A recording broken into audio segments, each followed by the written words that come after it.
Buenos días. Yo en mi vida tengo em, una situación especial. Soy alemán y ustedes saben, los alemanes y la puntualidad, ¿cómo es? Los alemanes son puntuales. Yo soy alemán, pero yo no soy puntual. Si ustedes han visto un flash hoy en la mañana en la calle, eso era yo, para llegar acá a tiempo. Es una paradoja. Hay una cosa acerca de mi persona que es diferente que se espera según mi nacionalidad. Mi nacionalidad es alemán, se asume normalmente que alemanes son puntuales, pero yo no lo soy. Nunca he sido. Los peruanos no me enseñaron eso. Así llegué. Siéntense bien. Ahora, si les explico algunas condiciones de mi vida, quizás van a poder entender por qué existe esa paradoja en mi vida. ¿Por qué soy así? Y ahí recién van a entender. Si no, van a decir, pero qué loco, es alemán, ¿cómo llega tan tarde? Ya. Eso es la paradoja. Hay otra cosa casi parecido, es una contradicción, una inconsistencia. 2 semanas atrás le dije a mi esposa, le prometí, sí, amor, voy a hacer este proyecto el lunes. 2 semanas atrás. Ese proyecto ni empezado. Eso no es una paradoja, sino eso es una contradicción entre mis palabras y mis hechos. Una inconsistencia irreconciliable. Una paradoja es algo que no se puede entender todavía. Una contradicción claramente está mal. Hoy tenemos un texto bíblico que trata de un montón de estas paradojas y contradicciones.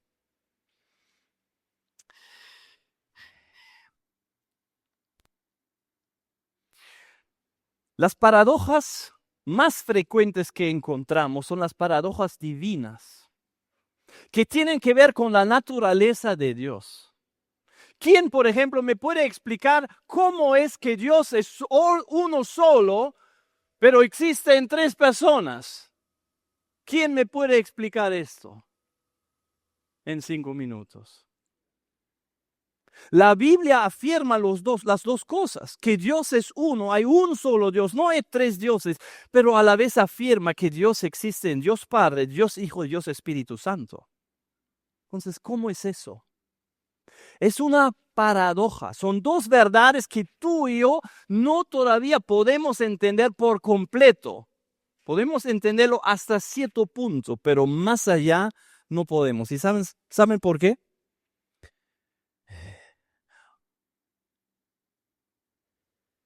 El cerebro humano tiene más o menos ese tamaño. Ese es todo.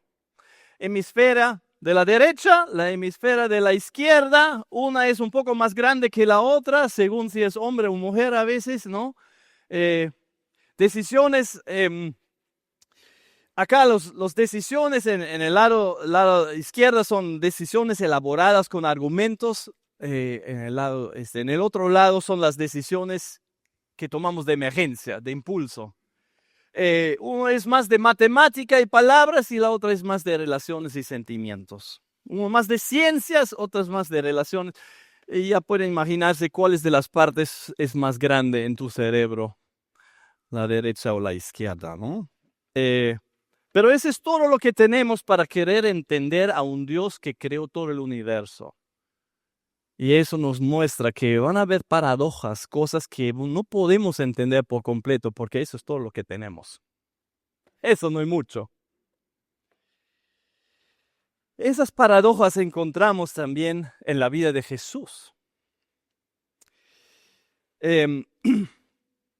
Jesús se está acercando a Jerusalén y está preparándose para su última semana antes de la crucifixión y envía a a sus dos discípulos para que se vayan y le busquen un burrito.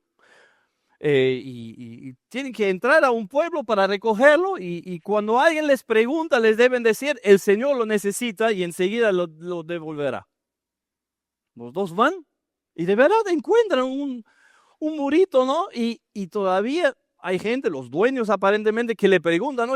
¿Qué están haciendo con ese burro, no? Y responden tal como Jesús les dijo, ya, ok, está bien. Y llevan el burrito a Jesús. Y ahora, ¿qué hacen? ¿Qué hacen? Lo llevan y entonces están frente a los portones de Jerusalén y ponen por encima sus mantos y Jesús sube al burrito. Y había mucha gente en Jerusalén porque justamente era la fiesta más alta en la religión judía de los israelitas. Era el Pascua, donde de todo el país la gente venía para celebrar la Pascua en Jerusalén, cerca al templo. Entonces, un montón de gente y le reconocían porque Jesús había servido y ministrado 3 años y le reconocen. Y se dan cuenta, ese es un momento especial. Y comienzan a poner sus mantos ahí en la pista para que Jesús con su burro puede pasar por encima de ellos como una alfombra roja. ¿Y para quién se pone alfombras rojas? Para personas muy importantes. La gente se da cuenta, algo importante está pasando. Jesús está entrando a Jerusalén. Y ese burrito justamente está cumpliendo, Jesús está cumpliendo con una profecía de Zacarías 9:9. Grita de alegría, hija de Jerusalén, mira, tu rey viene hacia ti, justo, victorioso y humilde, viene montado en un caballo de guerra. No, viene en un burro, un burrito cría de asna. Y Jesús cumple esta promesa, esa profecía tal cual. ¿Ya? Entonces, la gente está muy emocionado y sacan ramas probablemente de palmeras y están ahí saludando y están gritando, ¡Hosana! ¡Sálvanos! Y gritan, bendito el que viene en el nombre del Señor. ¿A quién se refieren? A Jesús. Bendito el que viene en el nombre del Señor. Jesús representando a Dios en la tierra. La gente está reconociendo algo. Y todavía siguen gritando, bendito el reino venidero de nuestro Padre David. Hosana en las alturas. Sálvanos desde las alturas, Dios. Y Jesús entró a Jerusalén, se fue al templo, mira las cosas y como era tarde, regresa a Betania con sus discípulos. Lo que están gritando son palabras del gran Jalel. Es un grupo de salmos que justamente se cantaba en el tiempo de la Pascua, en el tiempo donde se adoraba a Dios por haber salvado al pueblo de Dios de la esclavitud de Egipto. Entonces, están tomando estas palabras justamente apropiados para la temporada. Y están gritando, Hosana, sálvanos. Una expresión también de adorar y alabar a Dios, no solamente una petición de salvación. Y dicen que bendito el reino venidero de nuestro padre David. La multitud presente es en la entrada de Jesús a Jerusalén, en la ciudad de David, está creyendo que Jesús es el Mesías, que Jesús es el Salvador prometido, descendiente de David, que va a sentarse en el trono de David y reinar para siempre, tal como la Biblia lo había profetizado por muchos años. Ahí están gritando, Hosana, Hosana. Y un par de capítulos después, en Marcos 15, la multitud no grita, Hosana, Hosana, sino grita, crucifícalo, crucifícalo.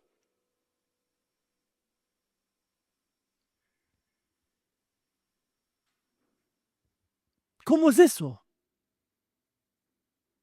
Es una contradicción, una inconsistencia humana, de que después de pocos días, la opinión de la gente, de la multitud, cambia desde Hosana a crucifícalo. ¿Cómo es eso?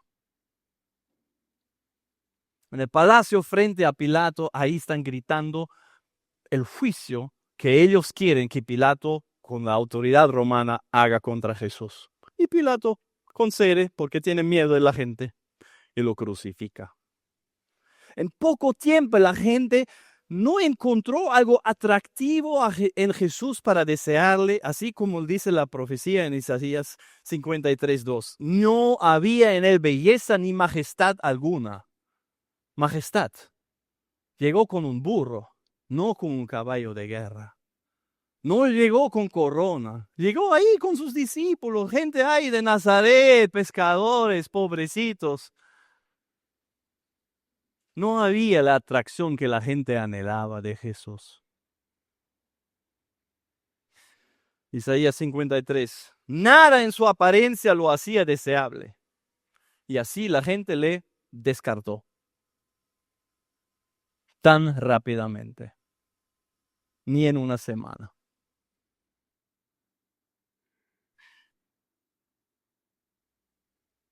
¿Cómo es eso? Una contradicción. Y cuán fácilmente dejamos nuestra fe nosotros también a un lado. Cambian las circunstancias y ya no. Cuán rápidamente cambiamos nuestra sólida posición doctrinal. Cuán simple debe ser de influenciarnos a nosotros mismos al mal, por amigos, familiares, por lo que vemos en los medios. Tan fácilmente dejamos buenas disciplinas espirituales porque estamos ocupados o estamos distraídos. Cuán simple es de caer en un pecado grave. Nosotros no somos muy diferentes que esa multitud que grita Hosana una semana y la próxima semana crucifícalo. Tan fácil cambiamos, tan fácil vivimos con esas contradicciones.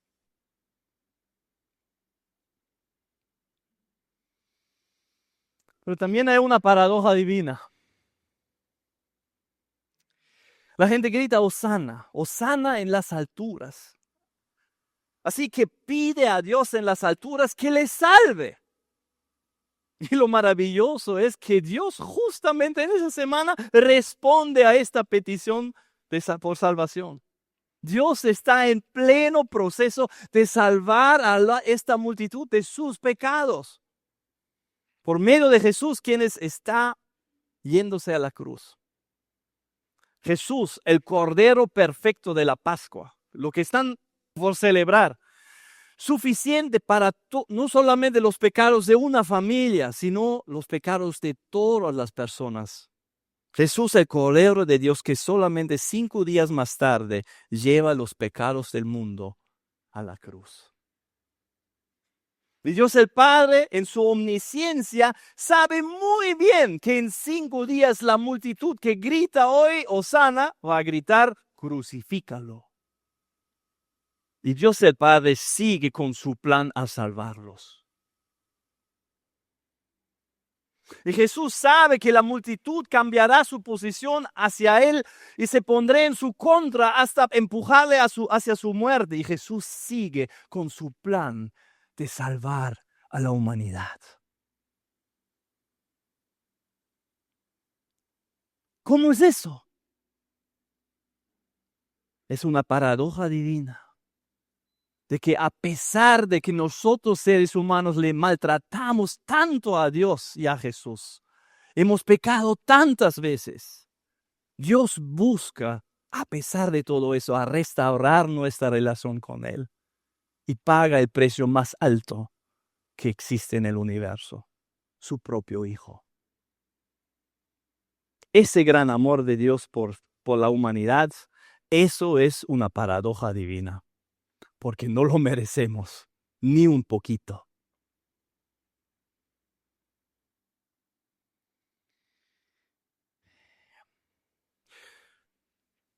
Jesús no solo es el Hijo de Dios, sino también por la encarnación de nacer de María, Jesús es hijo de David, del rey David, descendiente del rey David, heredero del reino. Y Jesús es el rey prometido a Israel, el prometido Mesías, el Cristo, el descendiente de David que reinará para siempre, como muchas profecías han prognosticado. Y la gente tiene razón cuando grita, versículo 9, bendito el que viene en el nombre del Señor, reconociendo que Jesús es más que un ser humano. Versículo 10, bendito el reino venidero de nuestro Padre David, reconociendo que Jesús es el Mesías que va a reinar, el prometido. Pero la gente esperaba un rey con fuerza militar, viendo con su caballo de guerra, con su espada, botando a los romanos, librando al pueblo de Israel de la esclavitud, ya no de los egipcios, sino de los romanos. La gente sigue siendo muy ocupado con lo material, lo terrenal, lo temporal, los romanos, los impuestos, el trabajo, la salud, todas cosas importantes. Pero eso era todo lo que la gente pensaba. Y no entiende que nuestra vida en la tierra es un granito de arena en comparación a toda la playa que va a ser en el cielo. En comparación a la eternidad, nuestra vida terrenal es... Pero como vivimos aquí, decide si vamos a pasar la eternidad en el infierno o en el cielo. Y acá está la paradoja divina. La paradoja que un título de Jesús en Isaías 9:6 es príncipe de paz. Y en esta historia Jesús viene como príncipe de paz. Está trayendo paz entre Dios y los seres humanos que han pecado contra Él. Está ofreciendo de reconciliar la creación con su creador. No viene como el rey de guerra que va a juzgar y castigar el pecado. Eso tiene que esperar hasta su segunda venida. La paradoja divina, que el Rey del universo viene no para juzgar en este momento, sino para traer paz y salvación. Jesús no vino para botar a los romanos. Jesús vino para botar el pecado y Satanás. Por eso vino en un burrito. Quiere obrar paz entre Dios y los seres humanos pecaminosos primero. Porque eso tiene validez e importancia para toda la eternidad. La otra parte de que Jesús juzgará a las naciones, eso también va a haber en su momento, en el momento de Dios, no cuando los seres humanos lo dicen. Pero esta paradoja de multitudes que no están entendiendo, eso es lamentable. No han hecho el esfuerzo con su cerebro de entender a Jesús. Ese cerebro no han puesto en marcha.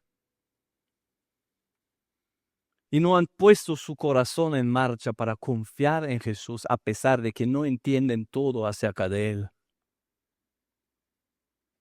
Están perdiendo entonces la relación que hubiera cambiado toda su vida. La relación con Jesús. Terminan perdiendo el acceso al cielo por rechazar a Jesús últimamente, gritando, crucifícalo. Y a veces nos cuesta entender también a nosotros a Dios, porque ese kilito de la gente en Jerusalén, ese kilito y medio, no es diferente que nuestro kilito y medio, ¿no? A pesar de que somos tan educados y todo esto, las paradojas de Dios no se aprende con muchos años en la universidad. Tiene que ver con estudio, pero también tiene que ver con una actitud de corazón, una actitud de fe, de confiar en Jesús a pesar de que no entiendo todo su plan que tiene para mí. De confiar en Dios, en su bondad, a pesar de que estoy sufriendo en estos momentos. Esas paradojas requieren que yo entrego mi voluntad a Él y que pongo mi fe en Él, confiando que Dios es Él quien dice en la Biblia a pesar de que no entiendo todo.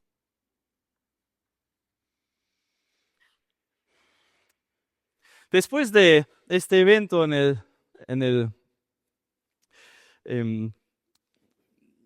después de esos sucesos, el próximo día se levanta Jesús con sus discípulos temprano y salen de Betania. Y saliendo, Jesús tuvo hambre. ¿Cómo es eso? Jesús es Dios. Dios no necesita a nadie y a nada. ¿Cómo es que Jesús tiene hambre? Eso es porque Jesús tiene dos naturalezas. Es hombre y Dios a la vez. Y entonces Él también experimentó hambre, tal como nosotros. Y ve ahí lejos una higuera, un árbol que tenía un montón de hojas, era bien prominente. Y entonces se va pensando, bueno, hay hojas y las hojas han salido temprano, son más hojas que normal. Ese árbol está avanzado, probablemente va a tener frutos. Ya. Y cuando llega, Jesús solamente encuentra hojas, porque no era tiempo de higos. Nadie vuelva jamás a comer fruto de ti, dijo a la higuera. Y lo oyeron sus discípulos. Y el próximo día, han entendido, ¿no? Jesús está maldiciendo a ese árbol. Nadie vuelva jamás a comer fruto de ti. Estás finished, terminado. El próximo día salen a la ciudad de nuevo y pasan por el mismo árbol, la misma higuera, y vieron que se había secado de raíz. Pedro, acordándose, dijo a Jesús: Rabí, mira, se ha secado la higuera que maldijiste. Sí, Jesús ha maldicho este árbol y se murió desde la raíz. Qué raro, ¿no? Una de las historias donde uno dice, ¿qué saco de esto? Una paradoja divina. Jesús es Dios y por medio de Él fue creado todo, incluso todo lo que se puede comer. Y Jesús, a pesar de eso, tiene hambre. Dos naturalezas en Jesús. Es una paradoja, porque no podemos entender por completo cómo funciona la encarnación. Y cuando llegan al árbol, a la higuera, entonces lo que pasa es que Jesús lo dice a voz alta. No es algo en silencio, lo dice frente a sus discípulos, que nos indica que esta historia con la higuera y esa maldición no solamente es una interacción o una acción de Jesús hacia un árbol, sino es una parábola actuada, un drama que quiere enseñar algo, una dramatización profética. Y los profetas en el Antiguo Testamento lo hacían a menudo. ¿Se acuerdan? Jeremías enterrando una correa que subsecuente lo sacó otra vez y estaba completamente malogrado, y eso era una lección para el pueblo de Dios en aquel tiempo. Jesús está haciendo algo similar. Las hojas eran notables de la higuera. Marcos dice, viendo a lo lejos la higuera que tenía hojas. Acá hay un árbol entonces que tiene hojas antes de tiempo, un árbol muy frondoso. De un árbol que visiblemente es tan frondoso, se puede esperar que tenga también frutos antes de tiempo. Y Marcos nota en versículo 13 que no era tiempo de higos. Sí, pero varios meses antes del tiempo de los higos normales, la higuera produce jugosas brevas o albacoras. Pero este árbol, a pesar de que estaba avanzado en sus hojas, no había avanzado con los frutos que se podía esperar. Nada de fruto, solamente estaba ostentando sus hojas. Y la higuera En la Biblia varias veces se representa al pueblo de Israel, al pueblo de Dios y a sus líderes religiosos. Israel aparentaba que estaba siguiendo a Dios, estaba aparentando que estaba sirviendo a Dios, y de afuera parecía, especialmente en las actividades religiosas en el templo, lo que vamos a ver en los siguientes versículos. Pero el pueblo de Dios de aquel tiempo no había puesto su fe plenamente en Dios. Sus líderes religiosos estaban en otra cosa, no estaban en las cosas de Dios. No hacían lo que decían. Decían que creen en la Biblia, pero no lo ponían en práctica. En otras palabras, tenían muchas hojas, pero faltaban los frutos, aparentando que todo estaba bien y no era. Así era el pueblo de Israel, tal como esta higuera.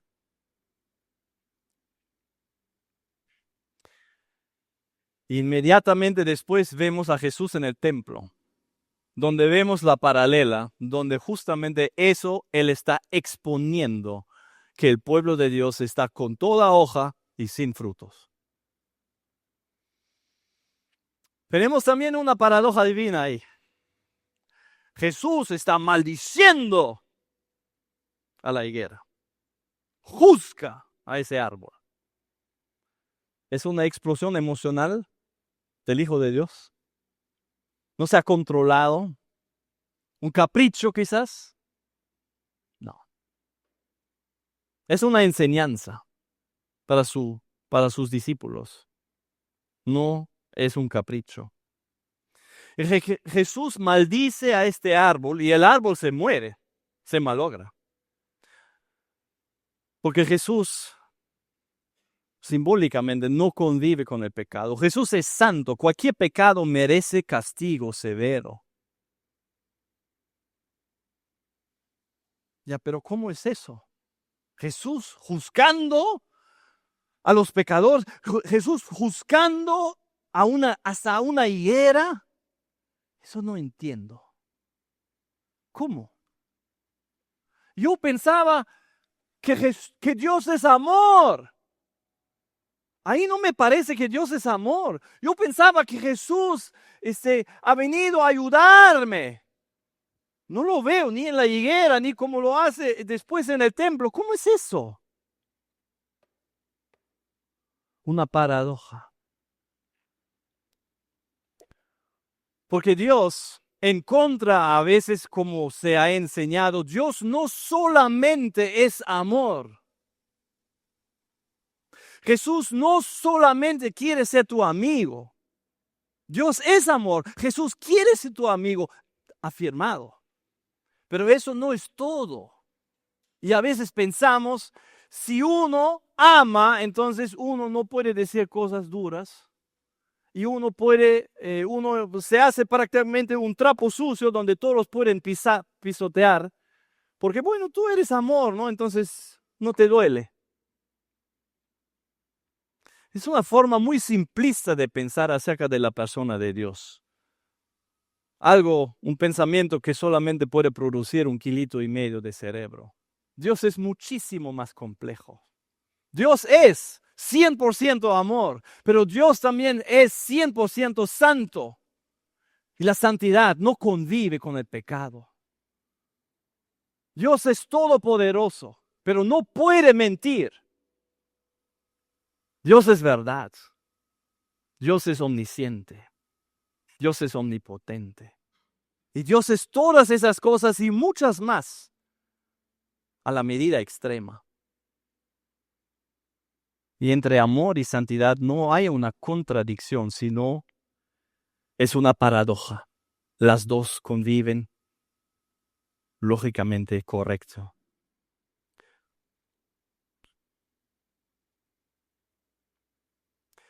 Dios había dado mucha oportunidad a Israel para recibirle a Él como Salvador. Jesús había dado mucha oportunidad a los líderes religiosos, enseñándoles qué estaban haciendo mal. Pero le seguían rechazando, le seguían rechazando. Hasta que Dios dijo, bueno, hasta aquí nomás. Condenado. Tal como la higuera, tal como el pueblo de Israel y sus líderes. No todos, pero los quienes le rechazaron. Jesús está pronunciando el juicio, la sentencia de muerte. Y así llegamos al templo. Pasando por la higuera, llegamos al templo. Jesús entró al templo y comenzó a ver y comenzó a estar de desacuerdo con lo que estaba pasando. Porque había mucho negocio en la casa de Dios. Vendedores de palomas, de sacrificios que eran necesarios. Habían cambistas que cambiaban las monedas de la gente que venía del extranjero a la moneda local del templo. Habían todo un negocio. Y todos tenían sus mesas. ¿Y Jesús qué hacía con las mesas? ¿Quieren verlo?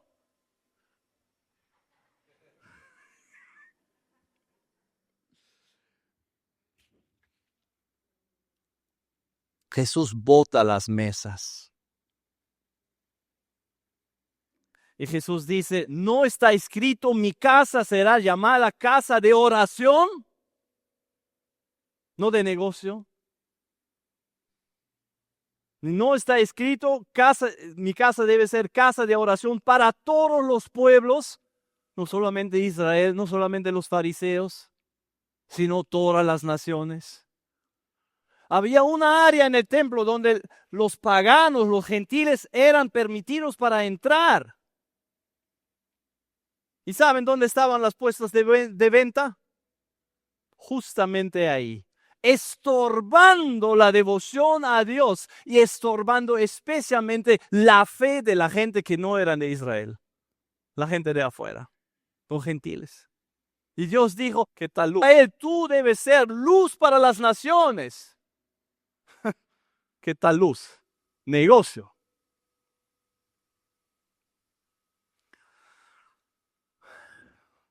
Me estoy imaginando, escuchando los cambistas y los vendedores ahí en el templo cuando Jesús está botando sus mesas.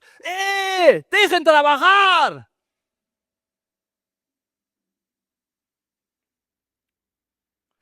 Mi casa será llamada casa de oración para todos los pueblos. Pero ustedes lo han convertido en una cueva de ladrones. Justamente algunos funcionarios de la religión judía estaban metidos en ese negocio, haciendo convenios con los romanos y haciendo todo un negocio. Nada nuevo tenemos hoy en día en este campo, lamentablemente. Y la reacción después de este incidente, los jefes y los sacerdotes y los maestros de la ley lo oyeron y comenzaron a buscar la manera de felicitar a Jesús por fin alguien les ha dicho que hay que cambiar para mejorar la fe. No, le buscaban la manera de matarlo, pues le temían, ya que toda la gente se maravillaba de sus enseñanzas. Ya. Ahí está, la contradicción humana. A un lado, estaban trabajando para Dios, ¿no? Estaban trabajando en el templo, estaban apoyando a hacer la gente para hacer sus sacrificios, su devoción a Dios. Pero al otro lado, aprovechándose del pueblo de Dios, aprovechándose de los viajeros, sacándoles el ancho económicamente, con mala mercadería. ¿Cómo es eso? Es una contradicción, una inconsistencia humana. Y a veces nosotros también tenemos que preguntarnos, ¿dónde estamos nosotros en eso, no? ¿Dónde estamos nosotros en esto? ¿Dónde? Ya. Servimos a Dios, pero ¿con qué motivación? ¿Con qué motivación estamos ahí sirviendo al Señor? ¿Es por amor a Él y a su gente o es por otras razones? Puede ser una contradicción en nuestra vida, hasta en nuestro servicio. El lugar de congregarse era justamente para encontrarse con Dios, el templo. Pero, ¿qué hacía la gente? Estorbando ese encuentro con Dios. Un lugar puesto para encontrar a Dios y la gente estorbando ese encuentro. ¿Cómo es eso? Una contradicción, una inconsistencia. Nosotros no estamos muy lejos. Saco mi celular con mi Biblia electrónica para hacer mi devocional, pero no apago, no lo pongo en modo avión. Y cada rato me interrumpe mi devoción a Dios por medio de los mensajes y que son cosas urgentes supuestamente, ¿no? Yo mismo me estoy interrumpiendo. ¿Cómo es eso? Una contradicción humana. Israel iba a ser luz para los gentiles, los paganos, y justamente en el lugar donde los paganos podían entrar para tener un encuentro con Dios y adorarle, ahí estaban estorbando los vendedores.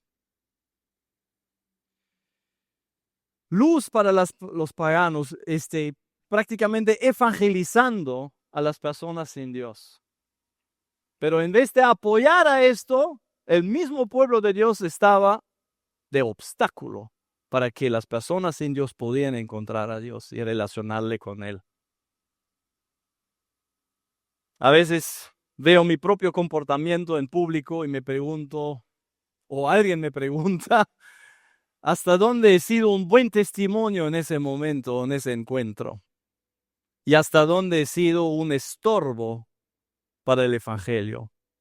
Cuando alguien se daría cuenta que yo soy un seguidor de Jesús, dirían, entonces yo no quiero ser como tú, yo no quiero seguir a Jesús porque si los seguidores de Jesús son así. Una contradicción humana.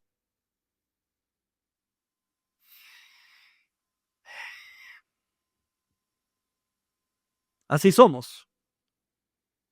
Y muchas de nuestras contradicciones justamente tienen su raíz en nuestra pecaminosidad. Pero la paradoja divina es que Jesús vino para salvarnos, a pesar de que somos. Que Él vino para dar su vida, para que tú y yo seamos salvos. Y una vez salvos, para que tú y yo tengamos la fuerza y la motivación de seguir creciendo y de seguir eliminando estas contradicciones que tenemos en nuestra vida. No tienes que hacerlo tú solo, sino el mismo Dios está a tu lado para ayudarte. Te ha enviado el Espíritu Santo para ayudarte. Ha muerto en la cruz para que tú tengas perdón por tus pecados. Así que estas contradicciones poco a poco se pueden resolver.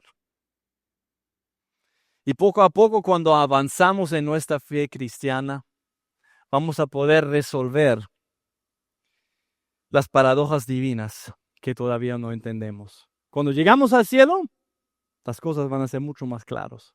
Pero por mientras, vivimos por fe. Así que vivamos con menos contradicciones en la próxima semana. Una contradicción, yo soy un consejero, hago consejería matrimonial, quiero ayudar a la gente y tengo buenos amigos en Alemania.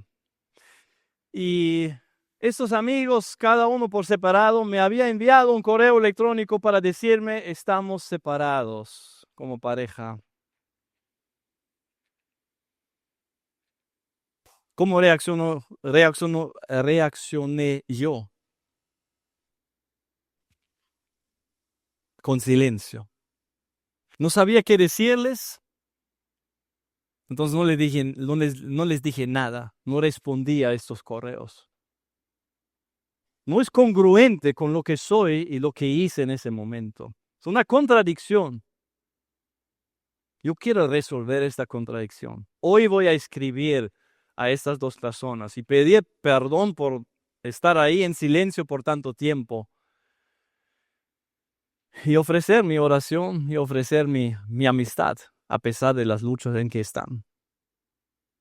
Hay que resolver estas contradicciones porque nosotros no somos Dios. Nuestras contradicciones no son paradojas divinas, son muchas veces pecados. Y con la ayuda de Dios podemos hacerlo mejor. Para eso justamente estamos celebrando la Cena del Señor, que son símbolos de que Él murió en la cruz por nuestros pecados, para salvarnos también de nuestras contradicciones. ¿Qué tal si oremos por esto? Y después voy a pedir que los que me ayuden en la cena, que vengan adelante. Señor Jesús, tú ves nuestro pecado, tú ves nuestras contradicciones, nuestras inconsistencias. Son cosas que pesan, son cosas que hacen daño, son cosas que no nos gustan. Y luchamos. Pero con tu ayuda podemos mejorar y reconciliar las contradicciones humanas que tenemos en nuestras vidas.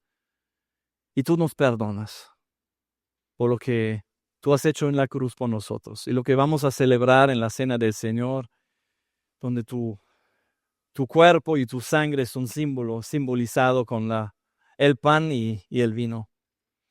Lo celebramos para afirmar una vez más: Jesús, te amamos, creemos en ti a pesar de las paradojas que no entendemos y a pesar de las contradicciones que todavía tenemos en nuestras vidas. Te amamos, Jesús. Gracias. Amén.